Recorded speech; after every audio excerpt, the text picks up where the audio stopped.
বাবা, এবার ঢালিউড কুইন অপু বিশ্বাসকে দেখা গেল নিজের এবি গ্রুপকে নিয়ে পিকনিক করতে, এবং সেখানে খুব নাচানাচি করতেও দেখা গেছেন তাকে, এবং শাকিব খানের গানেও তিনি নাচলেন পিকনিকে। তাকে দেখে খুবই আনন্দিত মনে হচ্ছে। ঢালিউডের জনপ্রিয় অভিনেত্রী বিদ্যা সিনহা মিম কিছুদিন আগে তার 3 বছরের বিবাহ বার্ষিকী গেল। সেই দিনে তাকে তার স্বামীর সঙ্গে একটি সুন্দর শাড়ি পরে ফটোশুট করতে দেখা গেছে। তাকে ভীষণ খুশি দেখাচ্ছিল। প্রায় সময় বিদ্যা সিনহা মিম নিজের ব্যক্তিগত জীবনের ছোট ছোট মুহূর্ত সোশ্যাল মিডিয়ায় তুলে ধরেন। ভক্তরাও তাকে ভীষণ ভালোবাসেন। দীর্ঘ বিরতির পর আবারও ক্যামেরার সামনে এলেন ছোট পর্দার জনপ্রিয় নায়িকা অর্চিতা স্পর্শিয়া। এবার পরিবারের সঙ্গে নিজের জন্মদিন পালন করতে দেখা গেছেন জনপ্রিয় ইউটিউবার তৌহিদ আফ্রিদিকে।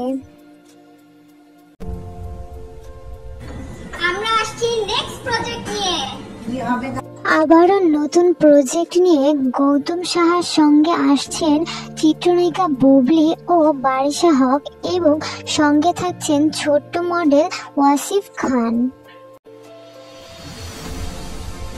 বাবা, বুবলি আবারও নতুন লুক নিয়ে হাজির হবেন। ভিডিওতে তেমনটাই দেখা যাচ্ছে। চিত্রনায়িকা শবনম বুবলি প্রায় সময়ে আকলিমাস মেকওভার থেকে নতুন নতুন লুক নিয়ে হাজির হন। তাদের মেকআপ সবসময় বুবলির ভীষণ পছন্দ হয়। বর্তমানে বুবলি সিনেমার কাজ বাদ দিয়ে বিভিন্ন রকম ব্রাইডাল শ্যুট নিয়ে ব্যস্ত থাকেন, এবং অনেক সময় দেখা যায় ব্র্যান্ড প্রমোশনের কাজও করে থাকেন তিনি। তবে সিনেমার কাজ বর্তমানে তার হাতে নেই। কেন? হায় রে, এবার শোরুম উদ্বোধনে পিছিয়ে নেই ছোট পর্দার জনপ্রিয় এবং বড় পর্দার নবাগত চিত্রনায়িকা মেহজাবিন চৌধুরী। তার সঙ্গে দেখা গেছেন জনপ্রিয় ব্র্যান্ড প্রমোটার সানজিদাকেও। এই রে, এটা কি করলো দেখি?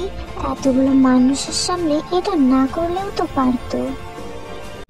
প্রতিটি অনুষ্ঠানের জন্য ঢালিউড কুইন পেমেন্ট নেন 50 থেকে 1 লাখ টাকা, কিন্তু অনুষ্ঠানে থাকেন 30, 40 বা মাত্র 50 মিনিট। বাবা, এবার পূজা চেরির গানে টিকটক করলেন ঢালিউড কুইন অপু বিশ্বাস।